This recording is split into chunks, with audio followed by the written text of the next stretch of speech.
So hello everyone, कैसे हैं आप सब लोग। I hope each and every one of you is doing absolutely good. My name is doctor Vipin Kumar Sharma और मैं आप सभी लोगों का तहे दिल से स्वागत करता हूं हमारे इस प्यारे से batch NEET ultimate crash course के अंदर, जहां पर आज हम लोग चर्चा करने वाले हैं एक बहुत ही खास टॉपिक की, जिसका नाम है जेनेटिक कोड्स एंड म्यूटेशंस। ये वही म्यूटेशन है जो कि हम principles of inheritance and variation chapter में पढ़ चुके हैं ऑलरेडी। यहां पर हमें सिर्फ एक माइनर रिवीजन लेना है of this topic before getting into translation, क्योंकि अब हम लोग सेंट्रल डॉगमा के अंदर रेप्लिकेशन देख चुके हैं। यानी हम ये समझ चुके हैं कि डीएनए अपनी कॉपी कैसे बनाता है।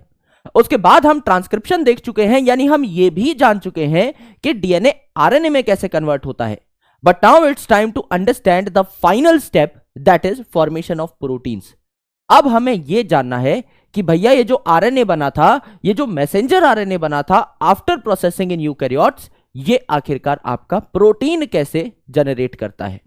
तो ये जो टॉपिक है ना, ये थोड़ा सा पेचीदा है, यानी कि थोड़ा सा कंफ्यूजिंग है इन एनसीईआरटी, और ऐसे काफी टॉपिक्स आपको आगे मिलेंगे।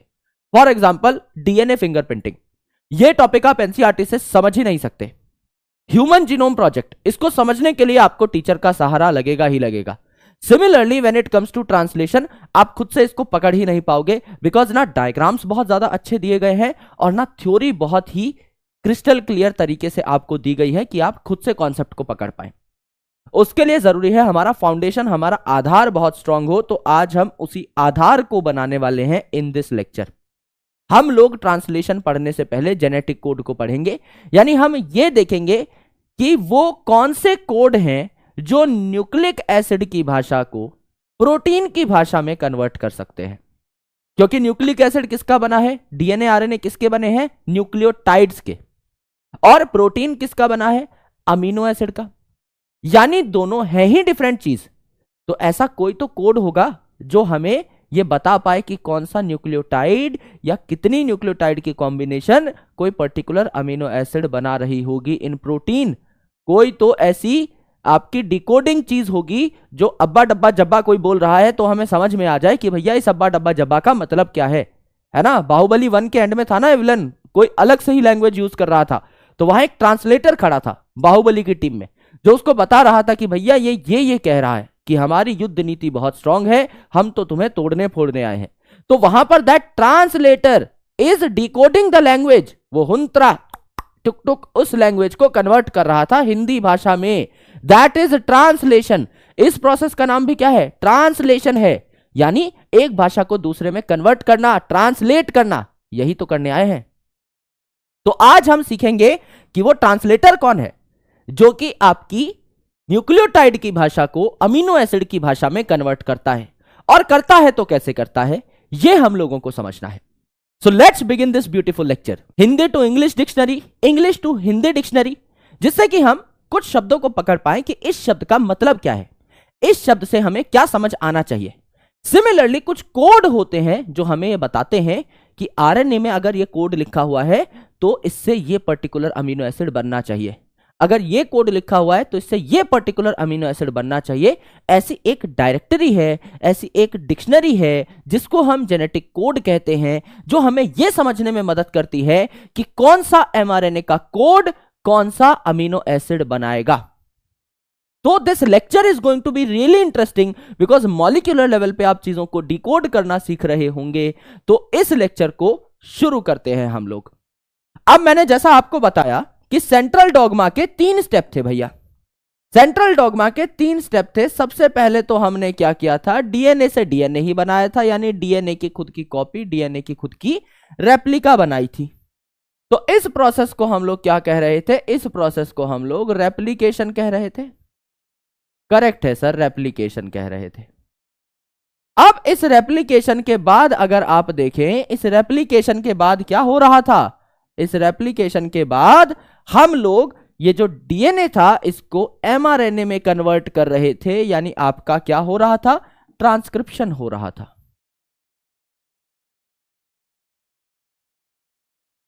इसका ट्रांसक्रिप्शन हो रहा था, और ये ट्रांसक्रिप्शन मेरे भाई आगे चल के क्या बनाएगा, ट्रांसक्रिप्शन प्रोसेस से क्या बन रहा था आपका, ट्रांसक्रिप्शन प्रोसेस से एमआरएनए बन रहा था, एंड देन एक और प्रोसेस हो रहा था the last process of central dogma that is translation, जिसको हम लोग पढ़ना चाह रहे हैं, ट्रांसलेशन को हम लोग ठीक तरीके से डिकोड करना चाह रहे हैं। तो यहां क्या बनेगा भैया, यहां आपका अमीनो एसिड के जुड़ने से, बहुत सारे अमीनो एसिड के जुड़ने से क्या बनेगा, प्रोटीन बनेगा। यहां क्या बनेगा आपका, प्रोटीन बनेगा। करेक्ट है, एकदम करेक्ट है सर। ये आपकी पूरी की पूरी सेंट्रल डॉगमा की स्कीम है। अगर आप देखें तो रेप्लिकेशन जब होती है डबल स्ट्रैंडेड डीएनए में, तो आपको पता लगता है कि डबल स्ट्रैंडेड डीएनए या डीएनए नॉर्मली कौन सी भाषा बोलता है, डीएनए भाषा बोलता है एटीजीसी की भाषा, एटीजीसी की भाषा। यहां पर अगर आप देखें तो एमआरएनए कौन सी भाषा बोलता है भैया, आरएनए कौन सी भाषा बोलता है, आरएनए बोलता है भैया एयूजीसी की भाषा। यानी आपका टी की जगह सिर्फ यू आ गया है, ये एक फर्क है, बाकी है सारे के सारे नाइट्रोजनस बेसिस ही, थोड़ा बहुत मॉडिफिकेशन है। यानी यहां पर कोई बहुत बड़ा फर्क नहीं आया है, आप इनको इजीली एक दूसरे में कन्वर्ट कर सकते हो। इसीलिए आपकी रिवर्स ट्रांसक्रिप्शन भी कई वायरसेस में देखने को मिल रही थी, जिन्हें हम रेट्रोवायरसेस कह रहे थे। लेकिन when it comes to protein तो ये भैया अलग ही भाषा बोलता है। ये जो छोटे छोटे टुकड़े हैं ना, ये जो छोटे छोटे टुकड़े हैं, ये किसके टुकड़े हैं, ये अमीनो एसिड है, ये अमीनो एसिड है। ये क्या है, ये अमीनो एसिड है। ये क्या है, ये अमीनो एसिड है। ये क्या है, ये अमीनो एसिड है। और इन अमीनो एसिड के बीच में ये जो बॉन्ड बने हुए हैं, ये बॉन्ड है जो दो अमीनो एसिड को जोड़ते हैं, इसको क्या कहते हैं, पेप्टाइड बॉन्ड कहते हैं। ऐसे बॉन्ड जो पॉलीपेप्टाइड बनने में हेल्प करे, इन्हें पेप्टाइड बॉन्ड कहते हैं। ये भी आपका पेप्टाइड बॉन्ड है, ये भी आपका पेप्टाइड बॉन्ड है, ये भी पेप्टाइड बॉन्ड, ये भी पेप्टाइड बॉन्ड, ये भी पेप्टाइड बॉन्ड, तब जाके एक प्रोटीन या एक पॉलीपेप्टाइड बनता है। तो ये कौन सी भाषा बोलेगा भैया, ये बोलेगा अमीनो एसिड की भाषा। ये आपका क्या बोलेगा, अमीनो एसिड्स की भाषा बोलेगा। अमीनो एसिड्स को हम लोग सिंगल कोड से भी दिखाते हैं और हम लोग मल्टी अल्फाबेट कोड से भी दिखाते हैं। जैसे कि यहां पर ए है, यहां भी मैं ए लिख देता हूं, पर इन दोनों ए का मतलब अलग अलग है। यहां पर ए का मतलब है adenine which is a nitrogenous base, और यहां पर ए का मतलब है एलेनिन जो कि आपका क्या है, अमीनो एसिड है। यहां पर जी है जिसका मतलब है ग्वेनिन, यहां पर जी है जिसका मतलब है आपका ग्लाइसिन, राइट। यहां पर आपका सी है, यहां पर भी सी है, इसका मतलब साइटोसिन नहीं, इसका मतलब सिस्टीन है, sulphur containing amino acid, right. इसी प्रकार से यहां पर आपका टी है जिसका मतलब है थाइमीन, यहां पर आपका टी है जिसका मतलब है थ्रियोनिन, ये क्या है, अल्कोहल कंटेनिंग अमीनो एसिड है। इनको आप मल्टी अल्फाबेट कोड से भी दिखा सकते हो। जैसे एलेनिन को आप एला बोल सकते हो, एएलए। ग्लाइसिन को आप जीएलवाई बोल सकते हो, ग्लाइसिन। सिस्टीन को आप सिस बोल सकते हो, थ्रियोनिन को आप टीएचआर बोल सकते हो। जरूरी नहीं कि हमेशा इनिशियल 3 अल्फाबेट ही लिए जाए, पर मोस्ट ऑफ द केसेस में यह बात करेक्ट होती है। यानी कि ट्रांसलेशन में आपको क्या करना है, आपको आरएनए की भाषा को यानी एयूजीसी की भाषा को, जो कि आपके 4 हैं, राइट। यहां पर एयूजीसी आपके क्या है, 4 है। आरएनए में आपके क्या है, 4 नाइट्रोजनस बेस,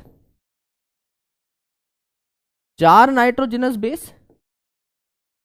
इनको आपको किस में कन्वर्ट करना है, अमीनो एसिड्स में। और ये अमीनो एसिड कितने प्रकार के होते हैं, 20 अलग प्रकार के आपके नेचुरल अमीनो एसिड्स पाए जाते हैं। आपकी बॉडी के अंदर 20 अलग अलग डिफरेंट टाइप के अमीनो एसिड्स होंगे। ऐसा नहीं है कि पूरे यूनिवर्स में सिर्फ 20 प्रकार के अमीनो एसिड्स हैं, और भी हैं, लेकिन ये 20 सबसे स्टैंडर्ड अमीनो एसिड्स होते हैं। इनसे आप और बचे हुए जो अमीनो एसिड्स हैं वो भी तैयार कर सकते हैं। तो सबसे स्टैंडर्ड जो अमीनो एसिड्स होते हैं वो ये 20 अमीनो एसिड्स होते हैं, जो कि हम लोगों ने यहां पर कुछ के नाम लिखे, glycine, alanine, valine, leucine, isoleucine, threonine, serine, cysteine, methionine, phenylalanine, tyrosine, tryptophan and many more. ये सारे आपके अलग अलग प्रकार के अमीनो एसिड्स होते हैं, 20 डिफरेंट टाइप के अमीनो एसिड्स होते हैं। अब आपको इन 4 नाइट्रोजनस बेसिस की भाषा को 20 अमीनो एसिड की भाषा में कन्वर्ट करना है। दैट्स व्हाई आपको कुछ कोड चाहिए। आरएनए पे क्या लिखा हुआ है ये पढ़ पढ़ के, समझ समझ के, उसी के अनुसार अगर आप अमीनो एसिड ला पा रहे हो तभी आप सही प्रोटीन बना पाओगे।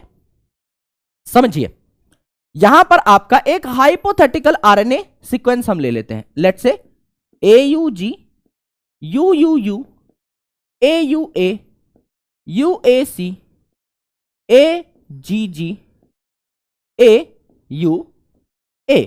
ये आपका हाइपोथेटिकल आरएनए है, ठीक है। अगर ये आरएनए है तो ये भी आपका सिंगल स्ट्रैंडेड है, तो 5 प्राइम टू 3 प्राइम चल रहा होगा, चल रहा होगा सर, एकदम सही बात है।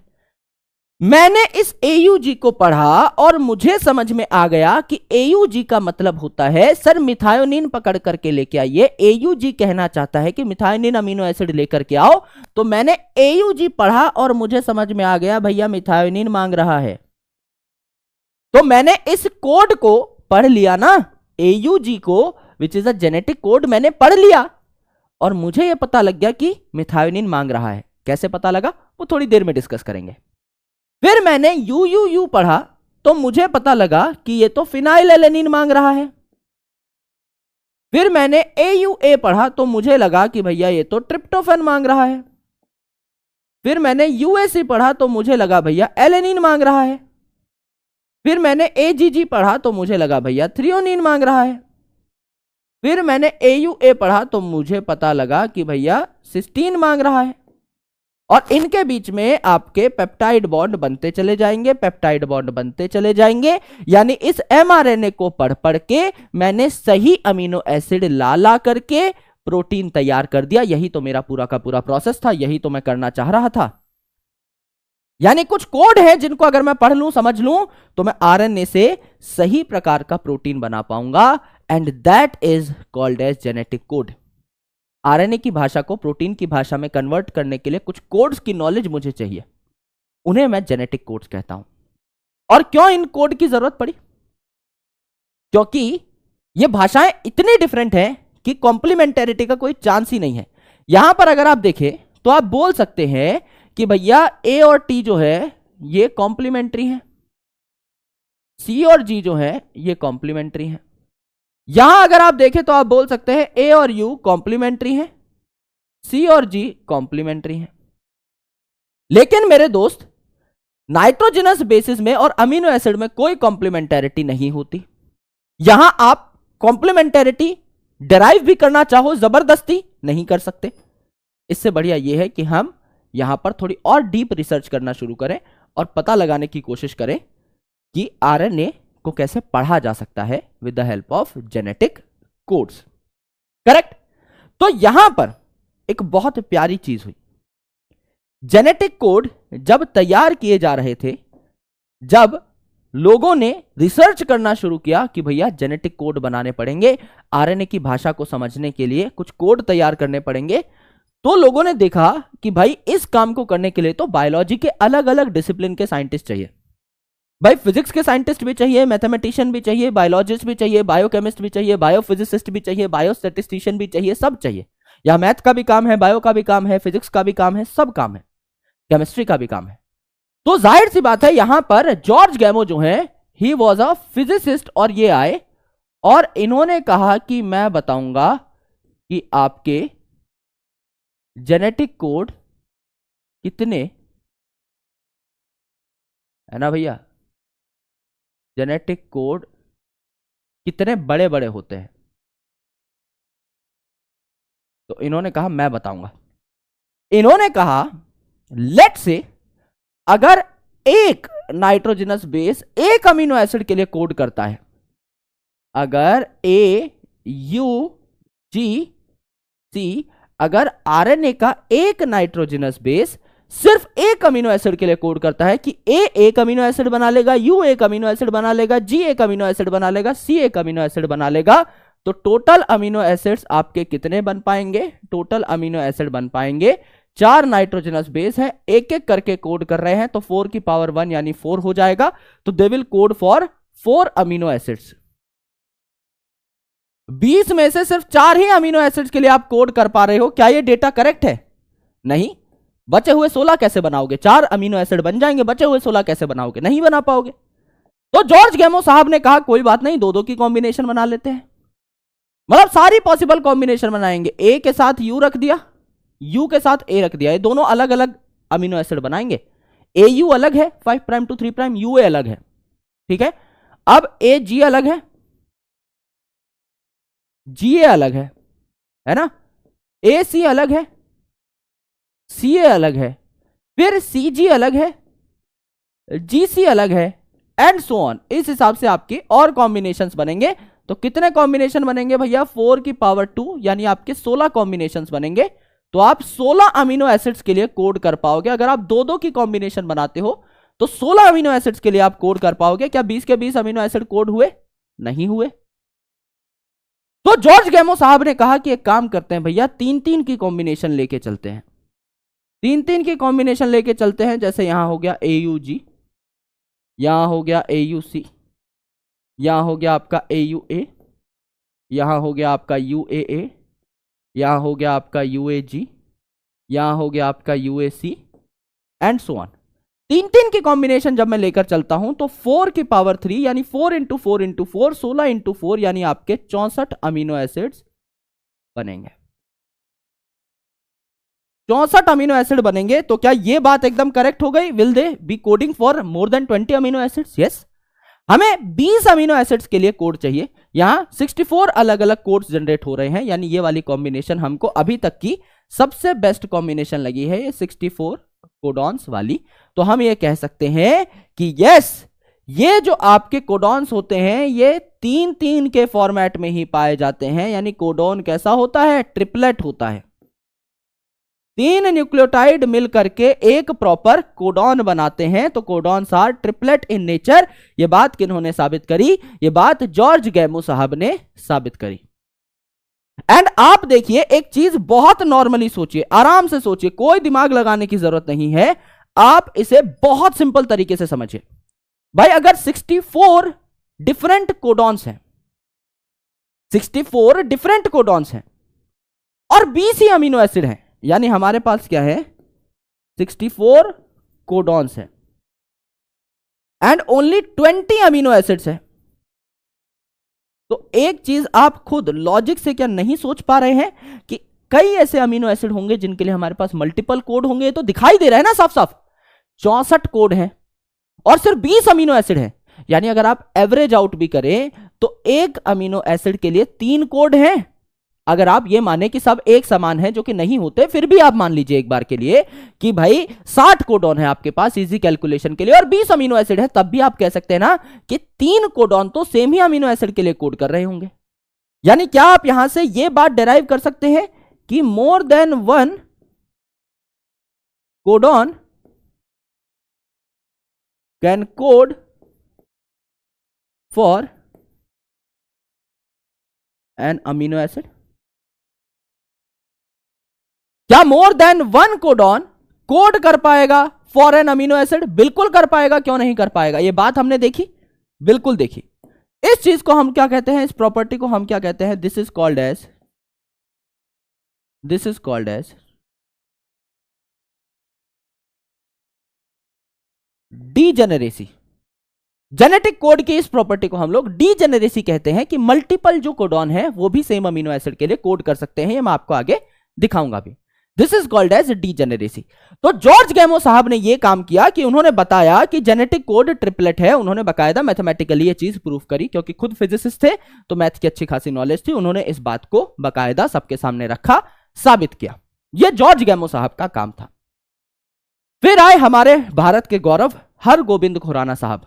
अभी तक के बायोलॉजी के सबसे ब्रिलियंट साइंटिस्ट हुए हैं भारत के। और भी साइंटिस्ट हैं, जीएन रामचंद्रन साहब हैं, वेंकटरमन रामकृष्णन साहब हैं। There are a lot of great scientist. MS Swaminathan साहब हैं जिनको इस साल भारत रत्न से नवाजा गया है और पॉस्ट्यूमसली नवाजा गया है, यानी उनकी डेथ भी बहुत रिसेंटली ही हुई थी।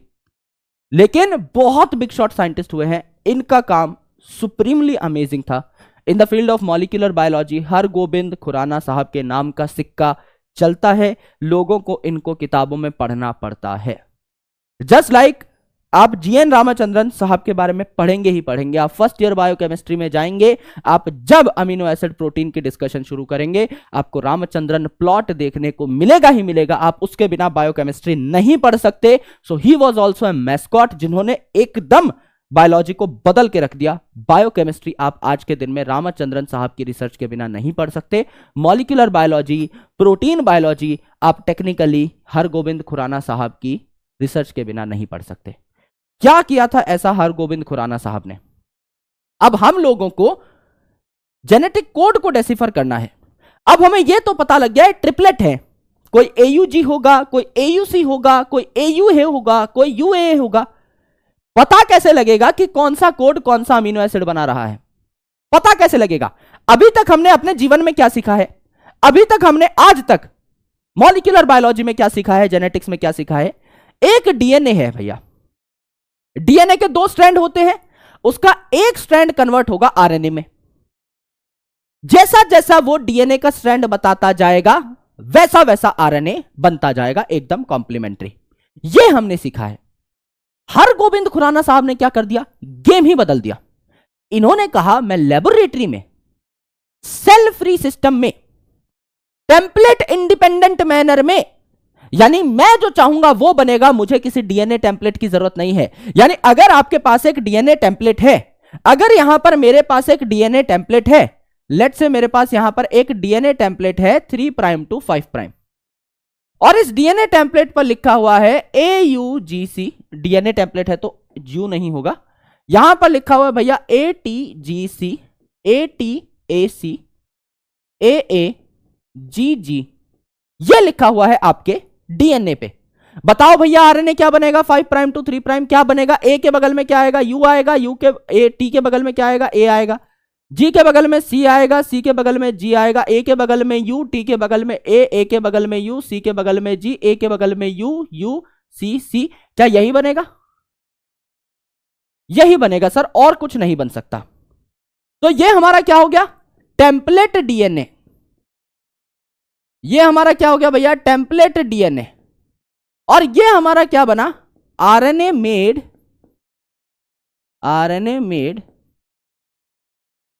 अकॉर्डिंग टू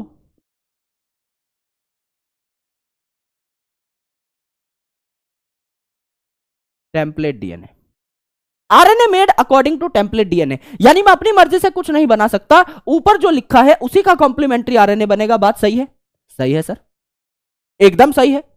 लेकिन मेरे दोस्त क्या होगा अगर मैं आपको यह बोलूं कि हरगोविंद खुराना साहब ने एक ऐसा सिस्टम तैयार किया जिसमें उन्होंने कहा कि मैं जो चाहूंगा वही बनेगा, मैं जो चाहूंगा वही बनेगा, मैं चाहे होमोपॉलीमर बनाऊं चाहे मैं हेट्रोपॉलीमर बनाऊं, मैं जो चाहूं वही बनेगा। हरगोविंद खुराना साहब ने क्या किया?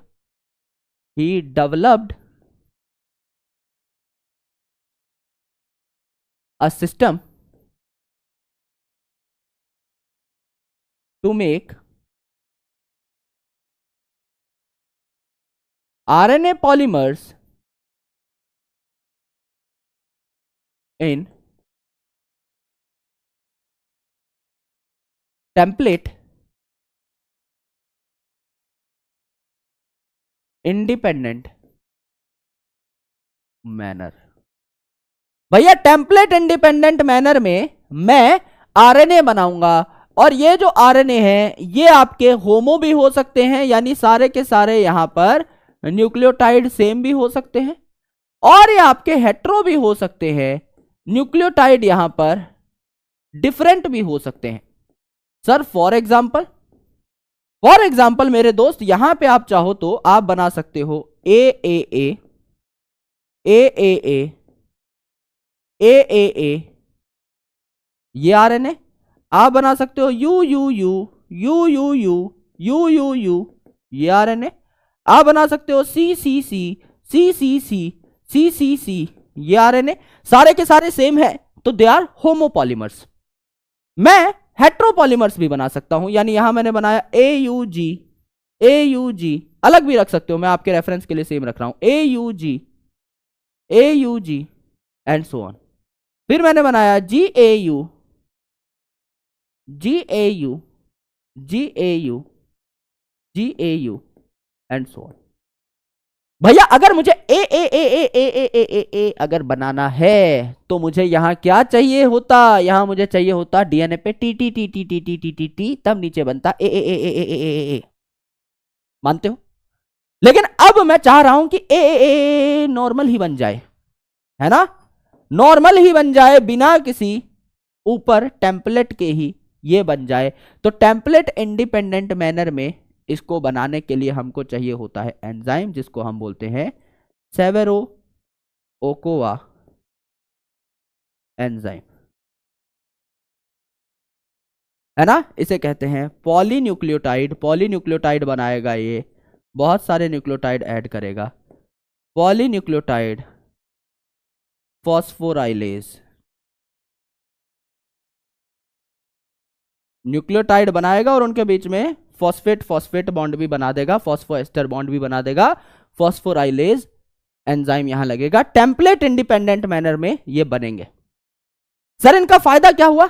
इनका फायदा ये हुआ मेरे दोस्त कि अब जब आपने अपनी मन मर्जी के आरएनए बना लिए हैं, तो जब आप इनमें आप प्रोटीन सिंथेसिस कराओगे, ये आपके पास छोटा सा आरएनए आ गया।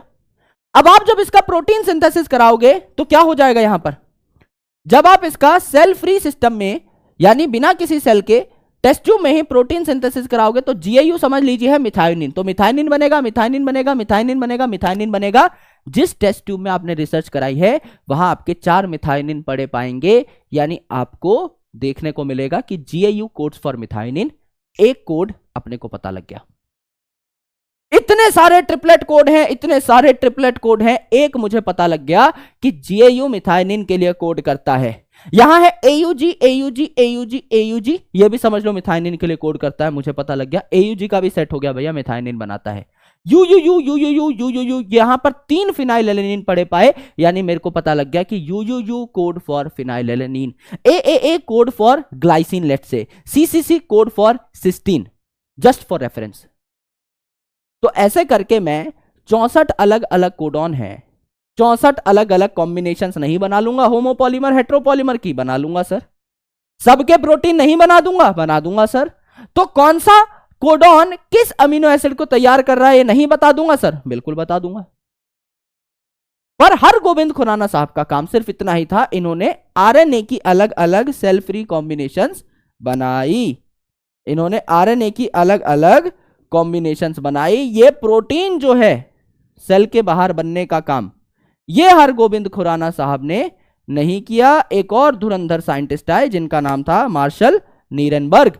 नीरेनबर्ग साहब ने कहा कि खुराना साहब के ये जो अलग अलग आरएनए की कॉम्बिनेशंस हैं इनको मैं प्रोटीन में कन्वर्ट करूंगा और मैं बताऊंगा कौन सा कोड कौन सा अमीनो एसिड बना रहा है। ये मार्शल नीरेनबर्ग साहब का काम है। इन्होंने क्या बोला, इन्होंने कहा कि इन्होंने बनाया एक cell free system to convert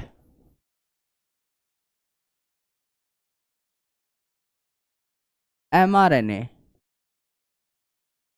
into protein. Cell free system to convert mRNA into protein. तो जितने भी mRNA बनाए थे हमारे खुराना साहब ने, you U U U U U U U you लगातार यू यू यू लगे हुए हैं। तो आपको पता चल गया भैया ये जो यू है ये किसके लिए कोड करता है, ये कोड करता है फिनाइलएलेनिन के लिए। ये किसके लिए कोड करता है, फिनाइलएलेनिन के लिए। ये किसके लिए कोड करता है, फिनाइलएलेनिन के लिए। ये किसके लिए कोड करता है, फिनाइलएलेनिन के लिए, राइट। और देखिए यहां बना आपका ए ए ए ए ए ए ए ए ए ए ए ए,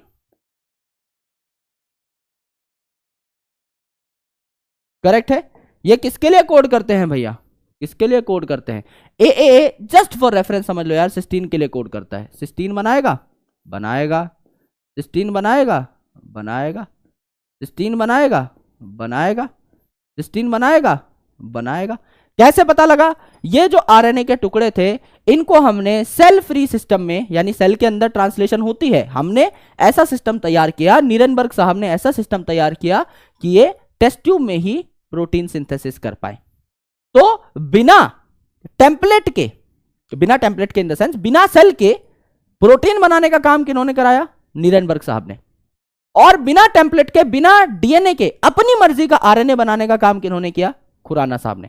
तो खुराना साहब ने मन मर्जी के आरएनए बनाए और नीरनबर्ग साहब ने उसी आरएनए का प्रोटीन बना दिया, जिससे हमें पता लग गया कौन सा कोड किस अमीनो एसिड के लिए कोड करता है, कौन सा अमीनो एसिड बनाता है।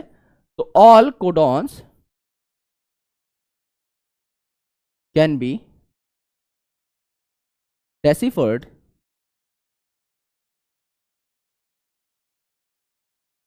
Like this. इसी प्रकार से आप और कॉम्बिनेशन बना लो, सारे के सारे कोडॉन्स आप डेसिफर कर लोगे कि कौन सा कोड किस अमीनो एसिड के लिए कोड कर रहा होता है, यह आप बता दोगे। आराम से देखिए जेनेटिक कोड में अभी तक हम लोगों ने क्या पढ़ा, एनसीईआरटी मैया की रीडिंग कर लेते हैं। ट्रांसलेशन प्रोसेस जो है, यहां आप एमआरएनए से प्रोटीन बनाते हैं, यानी आप न्यूक्लियोटाइड की भाषा को अमीनो एसिड की भाषा में कन्वर्ट कर रहे हैं। तो यहां पर आपको क्या करना है भैया, एक ऐसा सिस्टम बनाना है जिससे आप पहचान पाएं कि कौन सा कोडॉन क्या कहना चाह रहा है, कौन सा कोडॉन किस अमीनो एसिड को मंगा रहा है।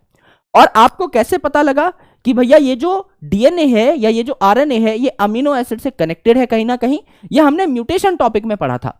जब आप डीएनए को चेंज करते हो तो डीएनए में अगर आप किसी नाइट्रोजनस बेस को चेंज कर रहे हो तो आरएनए में चेंज होगा, क्योंकि डीएनए के टेम्पलेट से ही आरएनए बनता है। तो डीएनए में कोई चेंज हुआ तो आरएनए में वो चेंज आएगा। और आरएनए में वो चेंज अगर आया तो आपका प्रोटीन में चेंज आएगा। Just like sickle cell anaemia जो हमने पढ़ा था, म्यूटेशन में सेम चीज लिख लो भैया, म्यूटेशन में सेम चीज लिख लो। यहां पर अगर आप डीएनए बनाते हैं, यहां पर अगर आप डीएनए बनाते हैं, है ना, तो यहां पर क्या आ गया भैया, GAG आ गया नॉर्मल में। यहां पर क्या आ गया, GAG आ गया। GAG आ गया तो इसके कॉम्प्लीमेंट्री क्या था, CTC था। आपने क्या कर दिया भैया, यहां पर म्यूटेशन कर दी। आपने क्या कर दिया, यहां पर पॉइंट म्यूटेशन कर दी। एक पॉइंट पर आपने चेंज कर दिया, आपने पॉइंट म्यूटेशन कर दी। अगर आप डीएनए में चेंज कर रहे हो, अगर आप पॉइंट म्यूटेशन कर दे रहे हो तो आपका यहां पर क्या आया, आपका यहां पर क्या आया, इस पॉइंट पे म्यूटेशन हुई, इस पॉइंट पे म्यूटेशन हुई। तो आपका GAG की जगह क्या आ गया, आपका GAG की जगह आ गया, आपका GAG की जगह आ गया GTG। आपका GAG की जगह क्या आ गया, GTG आ गया। इस पॉइंट पे म्यूटेशन हुई। अगर इस पॉइंट पे म्यूटेशन हुई तो आप अगर इसका mRNA बना रहे हो, ट्रांसक्रिप्शन करा रहे हो, आप अगर इसका mRNA बना रहे हो, है ना, आप अगर इसका mRNA बना रहे हो तो क्या होगा, ये GTG है, इसका कॉम्प्लीमेंट्री क्या आ जाएगा, दूसरे स्टैंड पे C, T का आ जाएगा A और G का आ जाएगा C। करेक्ट। अगर आप इसका आरएनए बनाते हो इस स्ट्रैंड का, ये अगर आपका टेम्पलेट है, ये अगर आपका टेम्पलेट है, इसका अगर आप आरएनए तैयार करते हो तो यहां पर क्या आ जाएगा, यहां पर C का आ जाएगा G, है ना, यहां पर क्या आ जाएगा आपका A का U और यहां क्या आ जाएगा C का आपका G आ जाएगा। तो GAG अगर डीएनए में था तो यहां क्या आ जाएगा, GUG आ जाएगा आरएनए में, GUG आ जाएगा आरएनए। अगर ये सही वाला डीएनए आपका प्रोटीन बनाता तो कौन सा अमीनो एसिड बनाता, यहां पर प्रोटीन में कौन सा अमीनो एसिड बनाता, ग्लूटामिक एसिड। उसकी जगह आप क्या बन जाएगा, वेलिन। तो यहां पर आपका क्या हो गया, ग्लूटामिक एसिड की जगह क्या बना भाई, 6th position of beta globin chain पे ग्लूटामिक एसिड की जगह क्या बना, वेलिन। लास्ट चैप्टर में ही पढ़ा था ना, लास्ट लेक्चर की ही तो बात है, principles of inheritance and variation, last lecture की ही तो बात है। ग्लूटामिक एसिड की जगह क्या बन गया था, वेलिन बन गया था। यानी अगर आप डीएनए में छेड़खानी करते हो तो वो छेड़खानी जो आपने करी वो आरएनए में चली गई, और आरएनए में अगर छेड़खानी करी तो वो आरएनए की छेड़खानी प्रोटीन में चली गई। यानी ये कनेक्टेड है। अगर आप आरएनए में चेंज कर रहे हो और उससे अमीनो एसिड भी चेंज हो जा रहा है, यानी RNA and amino acid are connected. RNA एक स्पेसिफिक अमीनो एसिड बना रहा था, आरएनए का कोडॉन एक स्पेसिफिक अमीनो एसिड बना रहा था। अगर आप उस कोडॉन को चेंज कर दोगे तो अमीनो एसिड जो बन रहा था वो भी डिफरेंट बनेगा। यानी ये कनेक्टेड है, यानी ये कनेक्टेड है, और यही बात तो हमको समझनी है। देखिए change in nucleic acid, nucleic acid मतलब डीएनए भी डीऑक्सीराइबोज न्यूक्लिक एसिड है, आरएनए राइबोज न्यूक्लिक एसिड है, यानी आप डीएनए आरएनए में अगर चेंज करेंगे तो अमीनो एसिड में भी वो चेंज रिफ्लेक्ट होगा, यानी आपका जेनेटिक कोड जो है इसमें अगर आप छेड़खानी करते हैं तो डायरेक्टली आप अमीनो एसिड जो बन रहा होता है इसके साथ भी छेड़खानी कर रहे होते हैं। There is a direct coordination between nucleic acid and amino acid. George Gamow साहब जो कि एक फिजिसिस्ट थे, इन्होंने बताया कि जेनेटिक कोड ट्रिपलेट होते हैं, क्योंकि जब इन्होंने एक नाइट्रोजनस बेस से एक अमीनो एसिड बनाना चाहा तो सिर्फ 4 ही अमीनो एसिड कोड कर पाएंगे हम लोग। जब इन्हें डबलेट के फॉर्म में रखा तो 16 ही अमीनो एसिड कोड कर पाएंगे। जब ट्रिपलेट के फॉर्म में रखा तब हमें पता लगा हाँ भैया अब हम 64 कोडॉन्स बना सकते हैं, यानी 20 के 20 अमीनो एसिड को एक एक कोडॉन मिल सकता है। तो एक कोडॉन ट्रिपलेट हैं, ये बात हमारे जॉर्ज गैमो साहब ने बताई। फिर आए हमारे हरगोबिंद खुराना साहब। खुराना साहब ने क्या किए, अलग अलग कॉम्बिनेशन ऑफ आरएनए बनाए, वो भी टेम्पलेट इंडिपेंडेंट मैनर में। तो अलग अलग आरएनए मॉलिक्यूल्स बनाए, अलग अलग कॉम्बिनेशंस बनाए, होमोपॉलीमर भी बनाए और हेट्रोपॉलीमर यानी कोपॉलीमर भी बनाए, यानी मिक्स्ड भी बनाए और एक जैसे भी बनाए। जैसे यहां यू यू यू है तो ये होमोपॉलीमर है, एक जैसा दिख रहा है यू यू यू। अब ए है, ए है, यहां से ए लिया, यहां से ए लिया, ये आया आपका ए होमो है। जी जी जी है, यहां पर देखो है ना, जी जी जी है, ये क्या आया आपका होमो आया। सिमिलरली सी सी सी है तो आपका क्या आया होमो आया। इसके अलावा यहां यू यू के साथ सी मिक्स है तो कोपॉलीमर है या हेट्रोपॉलीमर है, यू यू के साथ ए मिक्स है तो हेट्रोपॉलीमर या कोपॉलीमर है, यू यू के साथ जी मिक्स है तो हेट्रोपॉलीमर है या कोपॉलीमर है। तो इन्होंने सेवेरो ओकोआ एंजाइम का इस्तेमाल किया टेम्पलेट इंडिपेंडेंट मैनर में आरएनए बनाने के लिए कि किसी डीएनए की जरूरत ना हो, अपनी मनपसंद का मैं बनाऊं भैया आरएनए, पॉलीन्यूक्लियोटाइड बनाऊं फॉस्फोराइलेशन से, पॉलीन्यूक्लियोटाइड फॉस्फोराइलेज। एक फॉस्फेट आएगा ना जो फॉस्फोडाइस्टर बॉन्ड बनाएगा, तो पॉलीन्यूक्लियोटाइड फॉस्फोराइलेज एंजाइम यहां लगा, सेवेरो ओकोआ एंजाइम यहां लगा, जिसने अलग अलग कॉम्बिनेशन ऑफ आरएनए बना दी। अब इस आरएनए को बिना सेल के सेल फ्री सिस्टम में, बिना सेल के प्रोटीन में कन्वर्ट किया, यानी इन कोडॉन्स को जो खुराना साहब ने बनाए थे इनके अमीनो एसिड बनवाए नीरेनबर्ग साहब ने, यानी इन दोनों का महत्वपूर्ण कॉम्बिनेशन था आपका जेनेटिक कोड को डेसिफर करने में। करेक्ट, अभी तक हमने ये बात समझी है और अच्छे तरीके से समझी है। अब मैं आपको दिखाता हूं जेनेटिक कोड आखिर होता क्या है। तो जेनेटिक कोड अगर ट्रिपलेट है तो हम यहां पर 3 नाइट्रोजनस बेसिस रख रहे होंगे। आरएनए को हमें कोड करना है तो यहां यह मत पूछेगा सर टी क्यों नहीं आया, यू क्यों लिया। आरएनए से प्रोटीन बनाना है, आरएनए में तो टी होता ही नहीं है, डीएनए में एटीजीसी था और यहां आपका एयूजीसी है।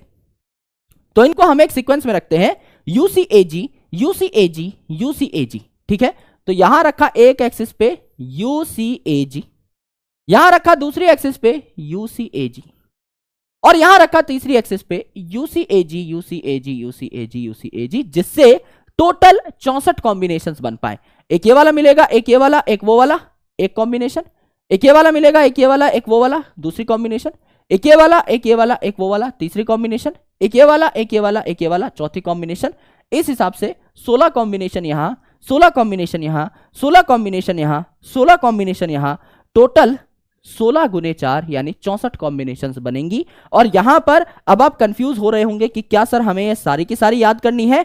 नहीं मेरे दोस्त, सारी याद नहीं करनी, आपको सिर्फ 4 याद करनी है। सबसे पहला जो आपको याद करना है वो है स्टार्टर कोडॉन या इनिशिएटर कोडॉन, जिसको हम कहते हैं AUG। तो हम कहेंगे AUG, तो यहां का A, यहां का U और यहां का G, AUG यहां पर मिला, इसको हम मिथाइनिन कहते हैं। प्रोटीन अगर आपको बनाना स्टार्ट करना है तो पहला कोडॉन AUG होना चाहिए, तब प्रोटीन आपका नेचुरली बॉडी में बनता है। इसे इनिशिएटर कोडॉन कहा जाता है। तो इसके 2 काम होते हैं AUG के। जब यह प्रोटीन सिंथेसिस शुरू कर रहा है तो it will work as a starter या इनिशिएटर कोडॉन, और बीच में कहीं अगर AUG आ जाता है, स्टार्ट होने के बाद, काम स्टार्ट होने के बाद बीच में अगर कहीं AUG आ जाता है तो आपका ये मिथाइनिन के लिए कोड करेगा। ये एक अमीनो एसिड भी लेके आएगा जिसको मिथाइनिन कहा जाएगा। और 3 होते हैं आपके स्टॉप कोडॉन, जो कि हैं UAG, UGA और UAA। UAA UAG and UGA। ये जो तीनों हैं ये आपके टॉप कोडॉन कहलाते हैं। यानी इन तीनों में से कोई भी एक आ गया अगर आपके प्रोटीन बनने के दौरान बीच में, तो प्रोटीन सिंथेसिस खत्म हो जाएगी। फॉर एग्जाम्पल मैं आपको एक बना के दिखा देता हूं। यहां पर लेट से हमारे पास एक RNA है, ठीक है, यहां पर लेट से हमारे पास एक RNA है। क्या बनाया हमने यहां पर? AUG, UUU, UCA, UAC, AGA, UCU, AGU, UGA। Correct है? यह है आपका 5 प्राइम टू 3 प्राइम। अब यहां पर आपका इनिशियली अगर AUG आ रहा है तो इनिशिएटर कोडॉन है, तो यहां से प्रोटीन सिंथेसिस शुरू हो जाएगी, है इनिशिएटर कोडॉन। UUU क्या लेकर के आएगा? UUU लेकर आएगा फिनाइल एलेनिन को, यानी यहां पर क्या आएगा? अब पहला अमीनो एसिड फिनाइल एलेनिन आ जाएगा।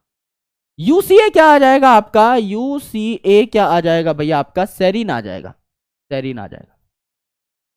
UAC क्या आ जाएगा भैया? UAC क्या आ जाएगा? आपका टायरोसिन, आपका टायरोसिन आ गया। AG आ गया भैया, AG आपका क्या आ गया? AG और AG आपका आ गया आर्जिनिन। UCU आ गया आपका, है ना, UCU क्या आ गया? सेरीन। AGU आ गया आपका, AGU क्या आ गया भैया? आपका AGU सेरीन आ गया। और UG आ गया आपका। UG अगर आ गया तो स्टॉप कोडॉन है, यहां पर कुछ अमीनो एसिड नहीं बनेगा, यानी इतना ही बड़ा आपका अमीनो एसिड कि आपकी एक चेन बन सकती थी, इतना ही बड़ा प्रोटीन बनेगा। अब ये स्टॉप कोडॉन आ गया, UGA, UAG या आपका UAA आ जाए, इसका मतलब खेल खत्म। इसके आगे आपका कोई अमीनो एसिड नहीं जुड़ सकता।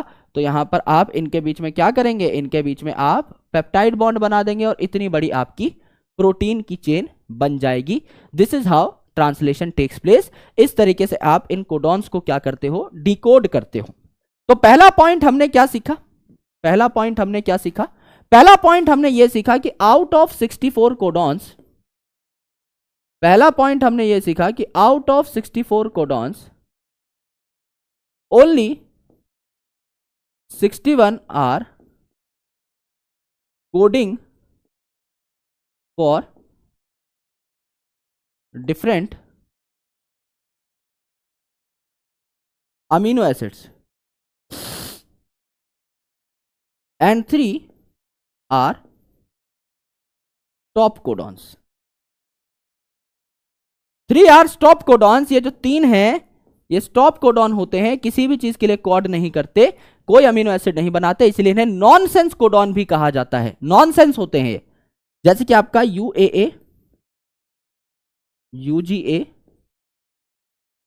और आपका UAG, ये 3 आपके स्टॉप कोडॉन है। करेक्ट? यहां पर अगर आप देखेंगे तो यहां 2 A आ रहे हैं, UAA है ना, तो इसका नाम जो होगा उसमें एक भी A नहीं आएगा, ओकरे इसका नाम होगा या ओकर बोलते हैं। UGA और UAG में A आ रहा है, तो यहां इनका नाम होगा अंबर और ओपल। तो अंबर में पहले A आ रहा है, अंबर है ना, नीला नीला अंबर यहां पर, तो A पहले आ रहा है, यहां भी A पहले आता है। आपका ओपल में A बाद में आ रहा है, थर्ड पोजीशन पे, तो यहां भी थर्ड पोजीशन पे आता है। तो जिसमें A नहीं है उसके कोडॉन में 2 A आएंगे, यहां A पहले तो अंबर, यहां A बाद में तो ओपल। तो अंबर, ओकर, ओपल, ये 3 आपके स्टॉप कोडॉन होते हैं। बाकी 61 आपके क्या होते हैं? अलग अलग अमीनो एसिड के लिए कोड कर रहे होते हैं। पहली बात तो ये। दूसरी बात, जो आपका AUG है ये 2 काम करता है। AUG जब प्रोटीन ट्रांसलेशन स्टार्ट हो रही होती है तो आपका इनिशिएटर कोडॉन की तरह काम करता है, work as initiator codon to begin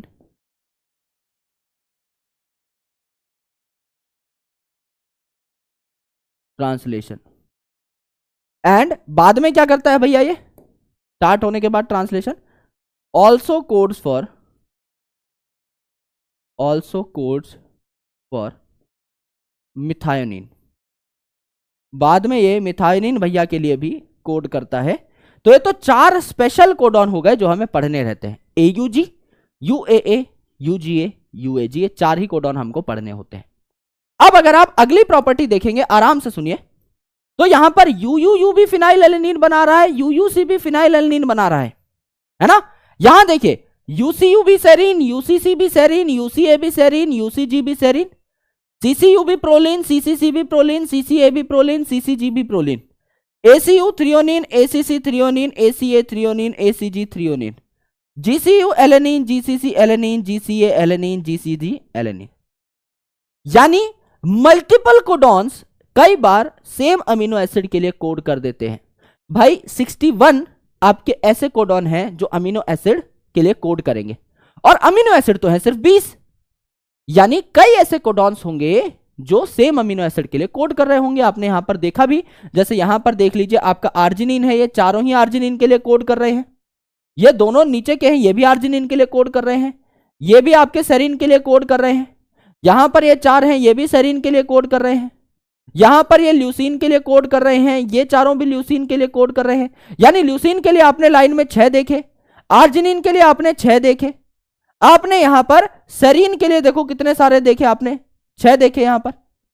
यानी there are several codons which are coding for same amino acid, और ये होगा ही क्योंकि कोडॉन है आपके 60 प्लस और अमीनो एसिड है सिर्फ 20, तो होना ही है। इस चीज को हम क्या कह रहे थे, डीजेनरेसी कह रहे थे। सर कहीं लिखवाया था, ध्यान तो आ रहा है, हाँ भाई लिखवाया था। भाई 64 कोडॉन थे, 61 अमीनो एसिड के लिए कोड कर रहे हैं, 20 अमीनो एसिड हैं। तो एवरेज अगर आप देखो, अभी भूल जाओ कि डिफरेंट अमीनो एसिड हैं, अगर आप एवरेज भी देखो तो 60/20 एक अमीनो एसिड को 3 कोडॉन कोड कर रहे होंगे। यानी मल्टीपल कोडॉन एक अमीनो एसिड को कोड कर सकते हैं, that's called degeneracy.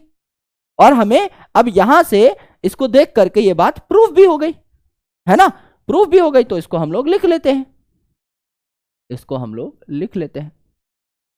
Since there are 61 codons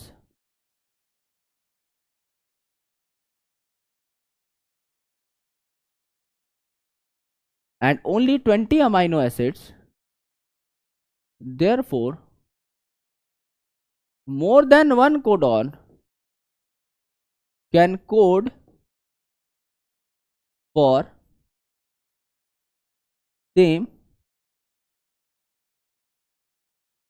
amino acid. Therefore इस प्रॉपर्टी को हम क्या कहते हैं,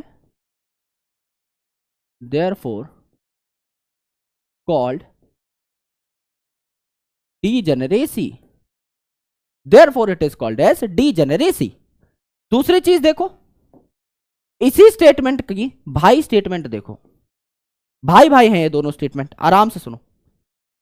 भाई आर्जिनिन के लिए सीजीयू भी कोड कर रहा है, सीजीसी भी कोड कर रहा है, सीजीए भी कोड कर रहा है, सीजीजी भी कोड कर रहा है।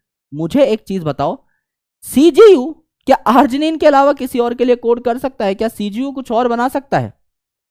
क्या सीजीसी कुछ और बना सकता है? नहीं सर, सीजीयू सिर्फ एक ही जगह पाया जा रहा है इस पूरे टेबल में, और यह सिर्फ आर्जिनिन बनाता है। सीजीसी सिर्फ आर्जिनिन बनाता है, यूजीसी या यूसीजी सॉरी सिर्फ सेरीन बनाता है। यानी मेरे दोस्त, माना कि अलग अलग कोडॉन सेम अमीनो एसिड के लिए कोड कर सकते हैं, लेकिन एक कोडॉन हमेशा अपने स्पेसिफिक अमीनो एसिड के लिए ही कोड करेगा। This is called as unambiguity, unambiguous nature of genetic code. यानी कोई एम्बिग्यूटी नहीं है, कोई कंफ्यूजन नहीं है। अगर मैं कहीं पर यूसीजी लिख दूं, इसका मतलब वो सेरीन ही बनाएगा। अगर मैं कहीं पर एएयू लिख दूं, तो वो आपका यहां पर एस्पार्जीन ही बनाएगा, हो ही नहीं सकता कुछ और बनाए। तो आप यहां पर क्या लिख सकते हैं, आप यहां पर लिख सकते हैं अ स्पेसिफिक कोडॉन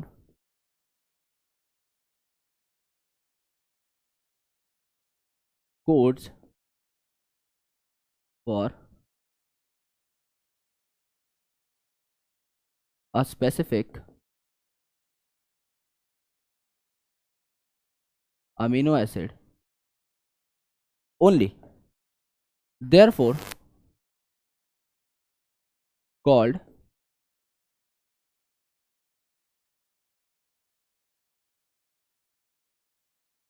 unambiguous. कोई एम्बिग्यूटी है ही नहीं, इट इज कॉल्ड एज अनएम्बिग्यूअस. कोई कंफ्यूजन नहीं है, जो आप सोचोगे वही होगा. करेक्ट. देन और इंपॉर्टेंट फीचर क्या है? जेनेटिक कोड्स आर कॉन्टिग्यूअस या कॉन्टिन्यूअस, एक ही बात है. ज्यादा इंग्लिश पेल रखी है एनसीईआरटी में, हालांकि कंटिन्यूअस से भी सेम ही बात समझ में आएगी. यानी इनके बीच में कोई पंक्चुएशन नहीं होती और एक कोडॉन का एक न्यूक्लियोटाइड रिपीट नहीं होता. यानी U U U, A U G, G C U, U C U, अगर ये है मेरे भाई कंडीशन, तो अगर आपने यू यू यू यहां पर गिन लिया तो ये यू कहीं और नहीं गिनोगे, इसके आगे से काउंटिंग स्टार्ट करोगे, इसके आगे से करोगे, इसके आगे से करोगे. ऐसा नहीं यहां बोल दिया यू यू यू, फिर बोल दिया यू यू ए, फिर बोल दिया यू ए यू, फिर बोल दिया ए यू जी, फिर बोल दिया यू जी जी, फिर बोल दिया जी जी सी. ऐसा नहीं, एक बार में एक ही कोडॉन में गिना जाएगा कोई न्यूक्लियोटाइड. यहां पर ये यू यू यू अगर तीनों गिने गए तो उसके बाद ए यू जी आएगा, फिर जी सी यू आएगा. एंड कोई पंक्चुएशन नहीं है बीच में, कोई कॉमा नहीं, सीधा सीधा सीधा सीधा लिखते जाओगे. यानी बीच से अगर समझ लीजिए जी कभी गायब हो जाए तो यू यू यू फिर ए यू जी आ जाएगा झटपट इसके बाद में, फिर सी यू यू आ जाएगा. म्यूटेशन में भी तो ऐसा ही होता है ना भाई. यानी बीच में से अगर कोई डिलीट हो गया तो ऐसा नहीं है कि कोई कॉमा था, कोई स्लैश था, कोई डैश था, नहीं. जहां से हम अगला फ्रेम पकड़ेंगे वहीं से फिर से शुरू हो जाएंगे. तो जेनेटिक कोड्स आर कंटिन्यूअस. इसके बाद अगर आप देखें तो अगला पॉइंट क्या आता है? Genetic codes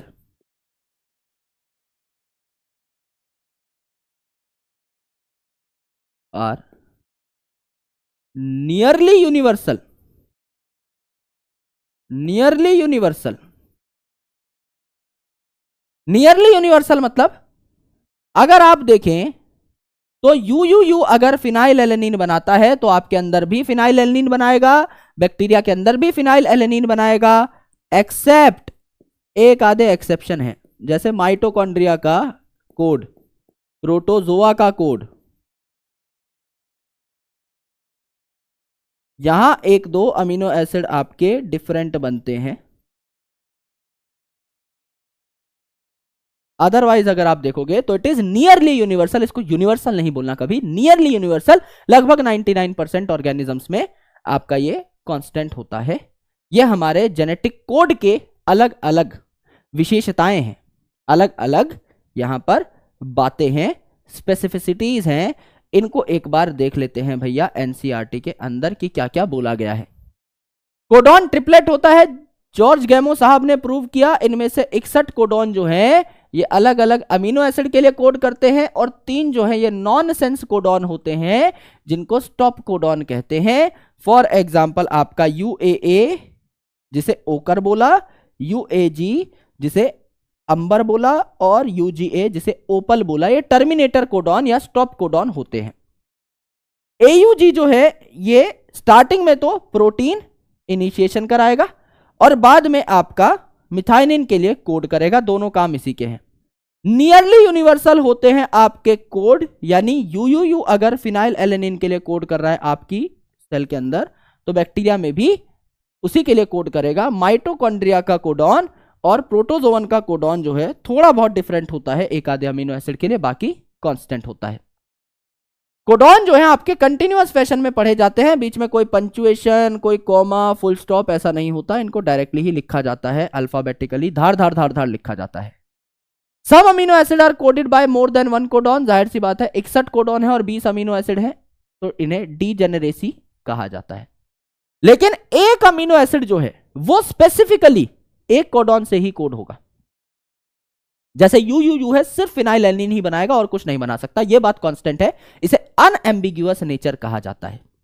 right. तो अनएम्बिग्यूअस और डीजनरेट नेचर पे कई बार पूछ लेता है आपसे वार्तालाप और प्रॉब्लम हो जाती है, कई बार स्टूडेंट्स नहीं बता पाते.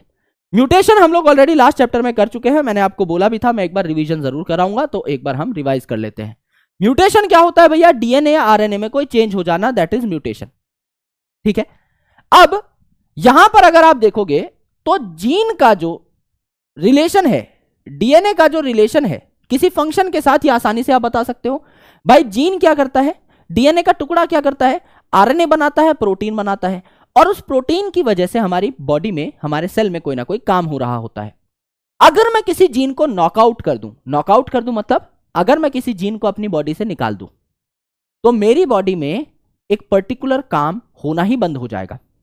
जाहिर सी बात है यार, एक जीन था जो मेरी बॉडी में कोई प्रोटीन बना रहा था, अब मैं उस जीन को ही हटा दूं अपने सेल से, अपने जेनेटिक मटेरियल से, तो क्या मेरी बॉडी में स्पेसिफिक प्रोटीन बन पाएगा? नहीं बन पाएगा। भाई डीएनए का टुकड़ा ही नहीं है मेरे पास, कोई स्पेसिफिक जीन ही नहीं है, तो आरएनए और प्रोटीन कैसे बनेगा? तो मेरी बॉडी में तो एक फंक्शन की कमी हो जाएगी ना। तो आप डायरेक्टली बता सकते हैं जीन के पॉइंट ऑफ व्यू से तो कि भैया म्यूटेशन क्या होती है। कई बार कुछ जीन्स जो आपकी बॉडी से एलिमिनेट हो जाते हैं, उनके द्वारा किया जाने वाला काम भी बंद हो जाता है। तो अगर आप लॉस कर देते हैं किसी जीन का, तो आपका वो फंक्शन भी लॉस हो जाता है, और कई बार गेन हो जाता है किसी जीन का। कोई जीन आपकी बॉडी में अगर एक्स्ट्रा डला है तो एक फंक्शन भी बढ़ाएगा, राइट? इसका मतलब जीन कोई ना कोई फंक्शन कराता है, यह बात हम प्रूव कर सकते हैं via inducing mutation. Sickle cell anaemia में जैसे पॉइंट म्यूटेशन हो रही थी, यहां आपका सिर्फ एक नाइट्रोजनस बेस में चेंज हो जाता है, जैसे 6th position of beta globin chain पर हो रहा था। आपका ग्लूटामिक एसिड की जगह वेलाइन बन रहा था इन सिकल सेल अनीमिया। यह आपका पॉइंट म्यूटेशन था। एक आपका नाइट्रोजनस बेस हटा करके कोई दूसरा लगा दो उसकी जगह, that is called as point mutation. इसके अलावा फ्रेम शिफ्ट म्यूटेशन भी होते हैं। फ्रेम शिफ्ट म्यूटेशन मतलब यहां देखिए आपका एक कोड लिखा हुआ है, राम हैज रेड कैप। तो राम एक कोडॉन है, ट्रिपलेट हैज एक कोडॉन है, रेड एक कोडॉन है, कैप एक कोडॉन है, करेक्ट। अब मैंने क्या कर दिया, इसमें इंसर्ट कर दिया बी बीच में। अगर मैंने एक नाइट्रोजनस बेस इंसर्ट कर दिया तो गड़बड़ हो गई ना भाई, फ्रेम शिफ्ट हो गया। पहले ये था आपका फ्रेम राम एज इट इज रहा, फिर था हैज एज इट इज रहा। अब बीच में पंक्चुएशन तो होती नहीं, यहां पे क्या आया, बीआरई ये फ्रेम में आ गया, यहां क्या आया, डीसीए ये फ्रेम में आ गया, ये पी आपका आउट ऑफ फ्रेम ही चला गया। यानी अगर आप देखें तो पहले यहां जो अमीनो एसिड बन रहा था, ये कौन सा बना रहा था, रेड, ये कोडॉन कोई अमीनो एसिड बनाएगा। अब यहां रेड नहीं बीआरई है, तो अमीनो एसिड भी अलग बनेगा। कैप ये एक अमीनो एसिड बना रहा था, यहां डीसीए हो गया कैप की जगह, सीएपी की जगह, ये भी अलग अमीनो एसिड बनाएगा। यानी प्रोटीन में चेंज आया, क्योंकि फ्रेम शिफ्ट हो गया है। अब एक की जगह मैंने दो डाल दिए हैं भैया आपके नाइट्रोजनस बेसिस, दो डाल दिए हैं। क्या अब भी फ्रेम शिफ्ट हुआ? राम एज इट इज रहा, हैज एज इट इज रहा, बीआरई का हो गया बीआईआर, डीसीए का हो गया ईडीसी, है ना, और पी का हो गया एपी। पहले बीआरई अमीनो एसिड बना रहा था कोई, अब बीआईआर बना रहा है, चेंज हो गए। डीसीए बना रहा था कोई अमीनो एसिड, अब ईडीसी बना रहा है, चेंज हो गए, है ना। अब यहां पर आपने तीन अलग अलग नाइट्रोजनस बेस ऐड कर दिया। अब ram as it is, has as it is, red as it is, cap as it is, बीच में बस एक अमीनो एसिड नया ऐड हो गया, बिग, ये जो कोडॉन है ये कोई नया अमीनो एसिड बनाएगा। यानी जब आप एक या दो नाइट्रोजनस बेसिस ऐड करते हो बीच में, तो फ्रेम गड़बड़ा जाता है, जो आपने देखा। तीन आप ऐड करोगे तो पहले वाला फ्रेम सेम रहेगा, राम हैज रेड कैप, बीच में एक अमीनो एसिड एक्स्ट्रा बनना स्टार्ट हो जाएगा। सिमिलरली अगर आप तीन डिलीट करोगे, जैसे यहां पर समझ लीजिए आपने रेड डिलीट किया, तो बाकी तीनों का फ्रेम तो सेम रहा ना, तो यहां फ्रेम चेंज नहीं होता है। अगर आप तीन के मल्टीपल में चीजें ऐड करोगे या तीन के मल्टीपल में चीजें रिमूव करोगे तो फ्रेम चेंज नहीं होता है। लेकिन अगर आप एक या दो डालोगे तो यहां से यहां फ्रेम देखो चेंज हो गया है, यहां से यहां देखो फ्रेम चेंज हो गया है, और अगर आप डिलीट करोगे तो भी सेम होगा। अब राम हैज रेड कैप था, आपने क्या किया, आर डिलीट कर दिया, तो ये दोनों फ्रेम चेंज हुए। अब आपने क्या किया, ई डिलीट कर दिया, तो ये दोनों फ्रेम चेंज हो गए, करेक्ट। राम हैज कैप बचा, फिर एंड में इनका फ्रेम चेंज नहीं हुआ, Ram has cap, red delete हो गया, तो तीन डिलीट करोगे तो भी फ्रेम सेम रहेगा, तीन ऐड करोगे तो भी फ्रेम सेम रहेगा, लेकिन एक या दो अगर आप डिलीट करते हो या ऐड करते हो तो फ्रेम चेंज होगा। इसे कहा जाता है frame shift mutation, frame shift हो जाएगा, या डिलीशन म्यूटेशन, अगर डिलीशन से फ्रेम चेंज हो रहा है इंसर्शन और डिलीशन आपका हो रहा है एक या दो नाइट्रोजनस बेसिस का, तो इसे आप कहेंगे फ्रेम शिफ्ट इंसर्शन। अगर इंसर्शन से फ्रेम शिफ्ट हो रहा है तो, और डिलीशन से फ्रेम शिफ्ट हो रहा है तो डिलीशन म्यूटेशन, राइट। और अगर आप 3 या 3 के मल्टीपल में ऐड करते हो नाइट्रोजनस बेसिस या रिमूव करते हो, तो यहां पर रीडिंग फ्रेम आपका एकदम अनऑल्टर्ड रहता है, सेम रहता है जो हमने पिछले एग्जाम्पल में देखा। This is basically called as frame shift mutation. अगर आप 1 या 2 ऐड करोगे तो फ्रेम शिफ्ट होगा, अदरवाइज फ्रेम शिफ्ट नहीं होगा। यह है आपका म्यूटेशन वाला article. This is your mutation वाला आर्टिकल, करेक्ट। ये क्योंकि हम लोग पिछले चैप्टर में भी पढ़ चुके हैं और ऐसे ही पढ़ चुके हैं, सेम टू सेम। एग्जाम्पल हमने थोड़ा अलग लिया था लेकिन बात सेम पढ़ी थी। आपके नोट्स में भी होगी तो आपको नोट्स में भी लिखने की जरूरत नहीं है, राइट। आपने अभी जो पढ़ा ये ऑलरेडी आपके नोट में है, एक एक पॉइंट ऑलरेडी नोट में है। हाँ, इंसर्शन से अगर फ्रेम शिफ्ट हो रहा है तो it's called as insertional frame shift, और अगर डिलीशन से फ्रेम शिफ्ट हो रहा है तो it's called deletion frame shift या डिलीशन म्यूटेशन, ठीक है। अब देखो भाई, एक बहुत महत्वपूर्ण टॉपिक आता है, that is called as tRNA. क्या है भैया ये टीआरएनए? नाम पहले सुन चुके हैं, इसी चैप्टर में 2 बार सुन चुके हैं बकायदा। आरएनए वर्ल्ड पढ़ा तब भी सुना, और जब हम ट्रांसक्रिप्शन की बात कर रहे थे कि अलग अलग आरएनए बनाने वाले जो डीएनए के टुकड़े हैं उनको भी हम जीन कहते हैं, तो भी हमने देखा कि हमारे सेल में अलग अलग टाइप के आरएनए बनते हैं।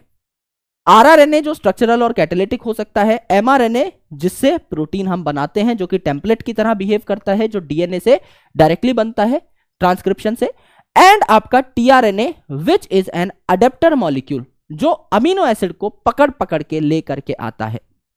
तो what is this tRNA molecule? Let's talk about this. बहुत ही ज्यादा जरूरी है, टीआरएनए की स्टडी के बिना आप फर्दर आगे नहीं बढ़ सकते। टीआरएनए को समझना बहुत ज्यादा जरूरी है, ट्रांसलेशन से पहले इसकी डिस्कशन होना बहुत ज्यादा आवश्यक है, और इसका आपकी टिप्स पर होना भी बहुत ज्यादा जरूरी है। आराम से टीआरएनए को सुनिएगा, कोई जल्दबाजी नहीं है। आराम से पढ़ोगे तभी दिमाग में चीजें टिकेंगी और तभी ट्रांसलेशन अच्छे से समझ में आएगा, क्योंकि ट्रांसलेशन से जरा सा भी कोई घुमा के क्वेश्चन दे देगा, आपकी हवाइयां उड़ जाएंगी अगर आपके कॉन्सेप्ट क्लियर नहीं हुए तो। इसीलिए बेसिक कॉन्सेप्ट्स पर जितना टाइम दिया जाए उतना ही कम है। हम यहां पर पूरा टाइम बेसिक कॉन्सेप्ट्स को देंगे। इसका नाम अडेप्टर मॉलिक्यूल क्यों है? अडेप्टर क्या होता है? जो 2 चीजों को कनेक्ट करता है, दैट इज अडेप्टर। तो अडेप्टर यहां पर टीआरएनए को क्यों बोला गया?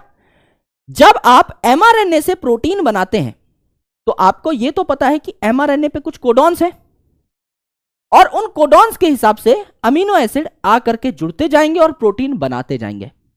लेकिन ये अमीनो एसिड लाएगा कौन? कौन बताएगा कि एमआरएनए ये वाला पर्टिकुलर अमीनो एसिड बुलाना चाह रहा है? ये डिसाइड कौन करेगा? एक टीआरएनए मॉलिक्यूल। यानी टीआरएनए मॉलिक्यूल एमआरएनए पे बैठता है, जिस आरएनए को हमें प्रोटीन में कन्वर्ट करना है उस आरएनए पे बैठता है टीआरएनए, और समझता है अच्छा यू लिखा है मतलब फिनाइलएलेनिन मांग रहा है। तो एक इसकी साइट होती है जो पढ़ती है कोडॉन को, और दूसरी साइट होती है जो पकड़ के लाती है सही अमीनो एसिड को, तब जाकर के एक बढ़िया कॉम्बिनेशन बनता है। तो इसके पास है एक एंटी कोडॉन साइट जो एमआरएनए के कोडॉन को पढ़ ले, दैट इज एंटी कोडॉन, और एक है अमीनो एसिड एक्सेप्टर साइट जो अमीनो एसिड को पकड़ करके खींच करके ले आए और प्रोटीन बनाने के लिए उसको जोड़ता चला जाए, that is amino acid acceptor site. तो टीआरएनए आपका क्या है? अडेप्टर मॉलिक्यूल है। ये जो टीआरएनए है it is called as transfer RNA.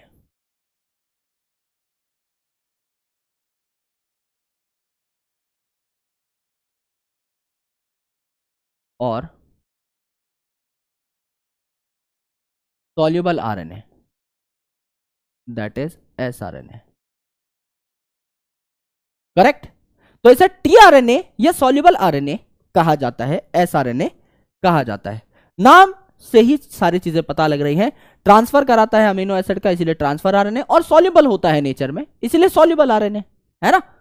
अब देखिए इसकी शक्ल कैसे होती है और इसके काम क्या होते हैं। ये है आपका एमआरएनए, ये है आपका एमआरएनए, 5 प्राइम टू 3 प्राइम हमने यहां पर बना दिया है। This is your mRNA, correct. ये आपका मैसेंजर आरएनए है। मैसेंजर आरएनए पे क्या लिखा हुआ है, यहां पे एक कोड लिखा हुआ है। ये कोड क्या है, AUG है लेट से, और इसके बाद एक और कोड लिखा हुआ है, भाई लगातार लिखे हुए होते हैं, इसके आगे लिखा हुआ है UUU। तो AUG लिखा हुआ है तो यहां पर क्या आता है मेरे भाई, AUG लिखा हुआ है तो यहां पर क्या आता है, एक टीआरएनए आता है। और ये टीआरएनए आपका क्या कंटेन करता है, ए का कॉम्प्लीमेंट्री क्या होगा आरएनए में, ए का कॉम्प्लीमेंट्री क्या होता है, यू होता है, यू का कॉम्प्लीमेंट्री क्या होता है, ए होता है, जी का कॉम्प्लीमेंट्री क्या होता है, सी होता है। तो ये जो कोडॉन है, ये जो एमआरएनए का कोडॉन है, इसी के कॉम्प्लीमेंट्री टीआरएनए पे क्या पाया जाएगा, इसका ही कॉम्प्लीमेंट्री क्या पाया जाएगा, एंटीकोडॉन।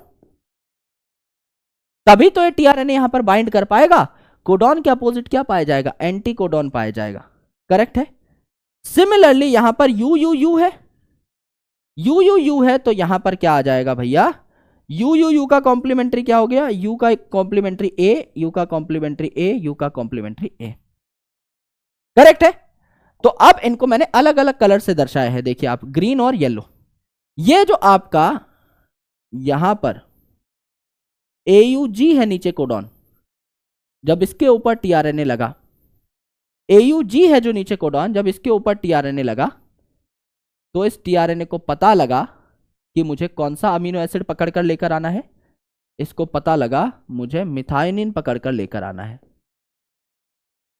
और जब UUU पे एंटीकोडॉन लगा तो इसको पता लग गया मुझे फिनाइल एलेनिन पकड़ करके लेके आना है।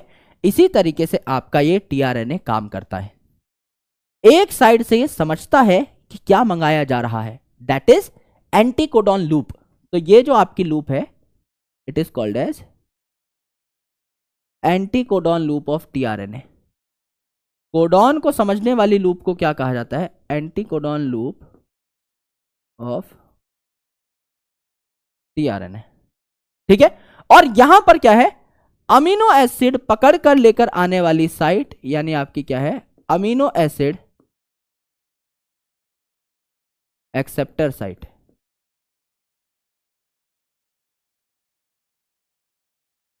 Acceptor site, amino acid acceptor site, इसीलिए इसका नाम अडेप्टर है भैया। ये दोनों काम कर सकता है, एक साइड से समझेगा कि क्या मंगाया जा रहा है और दूसरी साइड से झटपट उसको पकड़ करके लेके आएगा।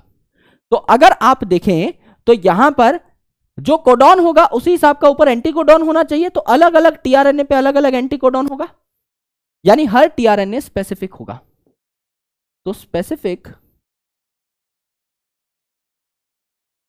Amino acid has specific tRNA. और यहां अगर कोई स्टॉप कोडॉन होता, UAG होता, UGA होता, UAA होता, तो उसके लिए तो कोई अमीनो एसिड आता ही नहीं है, तो उसके लिए कोई टीआरएनए भी नहीं आएगा, राइट। तो स्पेसिफिक अमीनो एसिड के लिए स्पेसिफिक टीआरएनए होता है, no tRNA for stop codon, क्योंकि उनको अमीनो एसिड की जरूरत नहीं है, अमीनो एसिड की जरूरत नहीं है, तो टीआरएनए किस बात का लेके क्या आएगा, हवा, है ना। तो कोई स्टॉप कोडॉन के लिए टीआरएनए नहीं होता। यहां पर अमीनो एसिड एक्सेप्टर साइट होती है और एंटीकोडॉन लूप होती है, तो ये डिफरेंट अमीनो एसिड्स लेकर के आपके पहुंचते हैं फॉर प्रोटीन सिंथेसिस, करेक्ट है, एकदम करेक्ट है सर। अब देखिए यहां पर इसका जो 2D स्ट्रक्चर है, 2D स्ट्रक्चर है जो है इसका एक ऐसा होता है क्लोवर लीफ शेप, लौंग के पत्ते जैसा क्लोवर लीफ शेप्ड। और 3D स्ट्रक्चर जो है इसका, ये कैसा होता है, 3D स्ट्रक्चर कैसा होता है,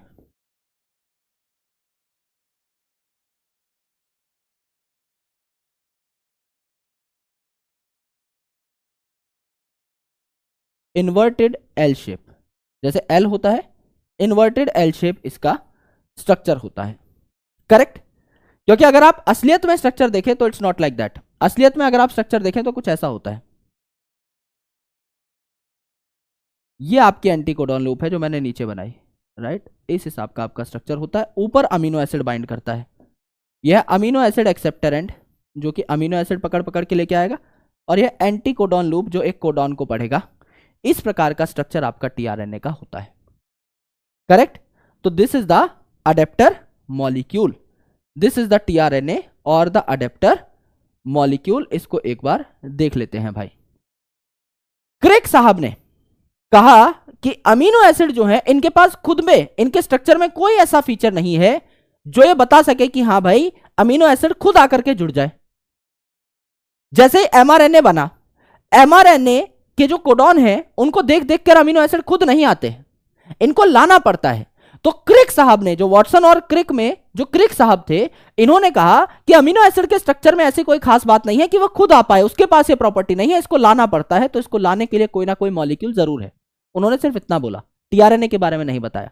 आगे चल के साइंटिस्ट ने रिसर्च करी और कहा कि कोई ना कोई मैकेनिज्म तो जरूर होगा जो कोडॉन को रीड कर पाए, क्योंकि अमीनो एसिड की खुद में ऐसी कोई बात नहीं है, कोई ऐसी स्ट्रक्चरल स्पेशलिटी नहीं है कि ये खुद आके जुड़ पाए एमआरएनए के बाद प्रोटीन बनाने के लिए। इसीलिए कोई ना कोई मॉलिक्यूल तो होगा जरूर जो कि आपका इन्हें बुला सके अमीनो एसिड्स को। तो इसे टीआरएनए या सॉल्युबल आरएनए कहा गया, जो इन्हें लेकर के आता है। देखिए यहां एजीयू आपका कोडॉन है एमआरएनए पे, तो इसका कॉम्प्लीमेंट्री क्या हो गया आपका यूसी, आपका एंटीकोडॉन हो गया, जिसका मतलब है सेरीन। तो ये सेरीन पकड़ करके लेके आएगा, और टीआरएनए है तो आपका आरएनए ही, तो 5 प्राइम टू 3 प्राइम आपका इस प्रकार का स्ट्रक्चर बनता है, क्लोवर लीफ लाइक स्ट्रक्चर बनता है। यूएसी लिखा हुआ है नीचे एमआरएनए, इसका मतलब यहां एयूजी होगा, तो tyrosine codon, tyrosine sorry amino acid यहां बनेगा यूएसी से टायरोसिन। आप चाहो तो पीछे जाकर कंफर्म भी कर सकते हो। देखो क्या बन रहा है, यूएसी से टायरोसिन बन रहा है। कंफर्म कर लेते हैं, मानना क्यों है, यूएसी से यूएसी से टायरोसिन बन रहा है, एकदम सही बात है। और देख लो भाई, यहां आपका एजीयू से सेरीन बन रहा है, एजीयू से सेरीन बन रहा है, मानना क्यों है देखेंगे। एजीयू से सेरीन बन रहा है, एकदम बन रहा है, एकदम बात समझ में आई। तो कोडॉन को पढ़ के इस टीआरएनए को समझ में आ जाता है कि ये कौन सा अमीनो एसिड बुलाना चाह रहे हैं, और उस हिसाब का अमीनो एसिड ये लेकर के आ जाते हैं। तो एक तो एंटीकोडॉन लूप है टीआरएनए में, ये एंटीकोडॉन लूप समझती है, कोडॉन को पढ़ती है, और एक अमीनो एसिड एक्सेप्टर लूप है जो अमीनो एसिड को पकड़ करके लेके आती है, अलग अलग अमीनो एसिड को पकड़ करके लेके आएगी। तो अलग अलग अमीनो एसिड के लिए स्पेसिफिक टीआरएनए हमारे पास होते हैं। तो इस प्रोसेस को इनिशिएट करने के लिए, ट्रांसलेशन को इनिशिएट करने के लिए, जब एयूजी आएगा स्टार्टिंग में, इनिशिएटर कोडॉन आएगा, तो उसके लिए इनिशिएटर टीआरएनए चाहिए हमें स्पेसिफिक। उसके अलावा अगर आप देखेंगे तो हर अमीनो एसिड का खुद का टीआरएनए होगा। सेकेंडरी स्ट्रक्चर जो है इसका ये क्लोवर लीफ लाइक होता है, और 3 डायमेंशनल स्ट्रक्चर इसका कैसा होता है, इन्वर्टेड एल शेप होता है। ये है आपका टीआरएनए। अब हम आगे क्या करेंगे भैया, अब हम आगे देखेंगे कि ये जो टीआरएनए है ये आपका किस हिसाब से प्रोटीन सिंथेसिस में हेल्प कर रहा होता है, कैसे आपका प्रोटीन बन रहा होता है, ये भी हम लोग पढ़ रहे होंगे। So let's solve some very important questions of panchayat series, जिसके बाद हम लोग छुट्टी कर देंगे इस टॉपिक की। एयूजी कोड्स फॉर, एयूजी अगर इनिशियली पाया जा रहा है, जो कि पाया ही जाएगा, तो it behaves like initiator codon, और बीच में पाया जा रहा है तो मिथाइनिन नाम के अमीनो एसिड के लिए कोड करता है। सिर्फ यही आपको पढ़ना है, other than stop codon. 1 codon codes only 1 amino acid, एक कोडॉन सिर्फ और सिर्फ एक अमीनो एसिड के लिए ही कोड करता है, एकदम specific. This mean that it is unambiguous, कोई एम्बिग्यूटी यहां नहीं है, कोई कंफ्यूजन नहीं है। और बहुत सारे कोडॉन सेम अमीनो एसिड के लिए कोड कर सकते हैं, इसको क्या कह रहे थे, डीजेनेरेसी। तो दोनों में कंफ्यूज नहीं होना है, नाम समझ के काम करना है, तब जाके नंबर मिलेंगे। TRNA can not read the codon, किसके लिए टीआरएनए नहीं अवेलेबल होता, यूएए स्टॉप कोडॉन है, यूएजी यूजीए तीनों स्टॉप कोडॉन है। स्टॉप कोडॉन्स के लिए टीआरएनए नहीं होते, मैंने बताया। जहां अमीनो एसिड लाने की जरूरत है, सिर्फ वही टीआरएनए बनेगा। यानी कि इनके लिए तो कोई अमीनो एसिड चाहिए ही नहीं, ये तो प्रोटीन को बनने से रोक देते हैं, आगे टर्मिनेट कर देते हैं प्रोसेस को, तो अल्टीमेटली इनके लिए कोई टीआरएनए नहीं होता। डिलीशन और इंसर्शन ऑफ 3 और इट्स मल्टीपल, यानी 3 के मल्टीपल में बेसिस रिजल्ट्स इन, 3 या 3 के मल्टीपल में अगर बेसिस ऐड कर रहे हो तो फ्रेम शिफ्ट नहीं होगा, फ्रेम शिफ्ट म्यूटेशन नहीं होगा, पॉइंट म्यूटेशन। भाई एक पॉइंट थोड़ी है, 3 या 3 के मल्टीपल में 3, 6, 9, 12 ऐसे आप ऐड कर रहे हो या डिलीट कर रहे हो तो पॉइंट म्यूटेशन नहीं है। एक डिलीट करना या एक ऐड करना इस पॉइंट म्यूटेशन, ठीक है। मतलब पॉइंट भी म्यूटेशन, मतलब आप ऑल्टर कर रहे हो, एक की जगह दूसरा लगा रहे हो, दैट इज पॉइंट म्यूटेशन। यहां तो भैया 3-3 हो रहे हैं, no effect on reading frame, एकदम सही है। तो 1 और 2 तो पहले हमने एलिमिनेट कर दिए थे, तो ये तो वैसे ही गलत है। तो उत्तर क्या आ जाएगा आपका 3, कोई रीडिंग फ्रेम में चेंज यहां पर नहीं होता। The clover leaf model of tRNA depicts its clover leaf model 2-dimensional structure, inverted L model 3-dimensional structure। तो आपका क्लोवर लीफ मॉडल आपका क्या है, 2-dimensional सेकेंडरी स्ट्रक्चर आपको दिखाएगा। ये थी आपकी कुछ जनरल बातें। तो आपको सॉल्व कर लेनी है डीपीपी, मैं आपको डीपीपी प्रदान कर दूंगा, और आप मेड इजी अगर मंगवा चुके हैं तो उसको आप पढ़ लीजिएगा जैसे ही आपके हाथ में आए, मेड इजी या एनसीईआरटी की रीडिंग। अब आपको स्मार्ट चलने की जरूरत है बचे हुए टाइम में। I will recommend made easy for botany, 5-6 घंटे में पेपर से पहले पूरी रिवाइज हो जाएगी, दोनों में से कोई एक चीज पढ़ लीजिएगा। यह था हमारा टॉपिक टीआरएनए से संबंधित, म्यूटेशन से संबंधित और जेनेटिक कोड से संबंधित। अब हम लोग आगे पढ़ रहे होंगे ट्रांसलेशन को, यानी प्रोटीन कैसे बनता है, फिर हम देखेंगे लैक ऑपरॉन को यानी एक्सप्रेशन को, जीन एक्सप्रेशन की रेगुलेशन को, फिर हम लोग देख रहे होंगे ह्यूमन जीनोम प्रोजेक्ट को, और फिर हम लोग देख रहे होंगे डीएनए फिंगरप्रिंटिंग को। फिर हमारा ये पूरा का पूरा चैप्टर समाप्त हो जाएगा और इसके बाद पूरा सिलेबस भागेगा भाई, क्योंकि कुछ है ही नहीं। माइक्रोब्स इन ह्यूमन वेलफेयर पूरी की पूरी बॉटनी का सबसे छोटा चैप्टर माना जाता है, आराम से 1-2 लेक्चर मैक्सिमम कंप्लीट। आप बोलेंगे तो 1 लेक्चर में भी हो सकता है, नीचे कमेंट कर दीजिएगा, मैं आपके कमेंट पढ़ लूंगा और उसी हिसाब से काम भी करूंगा। देन इकोसिस्टम जो है, organisms and population is a big chapter, उसमें आपके 2-3 लेक्चर लगाए जा सकते हैं। Ecosystem is very small chapter, पहले थोड़ा बड़ा था लेकिन अब इकोसिस्टम सर्विसेज और आपका सक्सेशन हटा दिया है, तो अब यह चैप्टर बचा है काफी छोटा, आराम से 1-2 लेक्चर में कंप्लीट हो सकता है। बायोडाइवर्सिटी पहले से ही बहुत छोटा है आपका, मुश्किल से 10 पेज का चैप्टर है एनसीईआरटी के अंदर, और एनसीईआरटी से बाहर इसमें डेटा जाता भी नहीं है, तो जाहिर सी बात है इसको आप कंसोलिडेटेड फैशन में भी पढ़ेंगे, जितना मैं पढ़ाऊंगा उतना भी पढ़ेंगे तो भी आपका काम चल जाएगा। तो इसमें भी you do not need more than 2 lectures. तो आगे फिर ऐसा होगा कि just after completing molecular biology, आप ये मान के चलिए कि 1-1.25 हफ्ते में आपका फिर बचा हुआ पूरा सिलेबस ही खत्म हो जाएगा। मेन आपका जो अभी बड़ा चैप्टर बचा हुआ था वो आपका मॉलिक्यूलर बेसिस ही था, और इसके भी हम लोग एंड पे पहुंच चुके हैं भाई, सेंट्रल डॉगमा खत्म हो जाएगा नेक्स्ट लेक्चर में, और बचता ही क्या है, छोटे छोटे 2-3 टॉपिक हैं, लैक ऑपरॉन है, एचजीपी है ना, जीनोम फिंगरप्रिंटिंग है, तो उसको हम लोग आराम से समझेंगे, जिसको जितना टाइम देना है उतना टाइम देंगे, एंड देन हम लोग आगे बहुत प्यार से बढ़ रहे होंगे। ये हमारी स्ट्रेटेजी है। Alright, so thank you so much guys for watching this session. अब मैं मिलता हूं आपसे अगले सेशन में, तब तक के लिए अपना ख्याल रखिए, और ये टेस्ट जरूर दे लीजिएगा भैया। यहां पर रियल टेस्ट है आपका पीडब्ल्यू की तरफ से, 4 मार्च से 17 मार्च तक इसकी रजिस्ट्रेशन है। पीडब्ल्यू की ऐप पर जाइए, रियल टेस्ट सर्च करिए और आराम से एनरोल कर लीजिए। 31 मार्च को आपका एडमिट कार्ड आ जाएगा।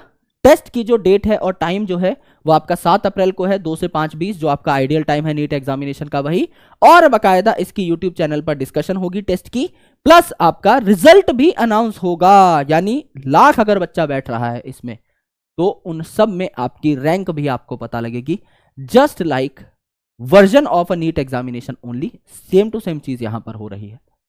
तो आराम से जाइएगा और इस टेस्ट को दीजिएगा।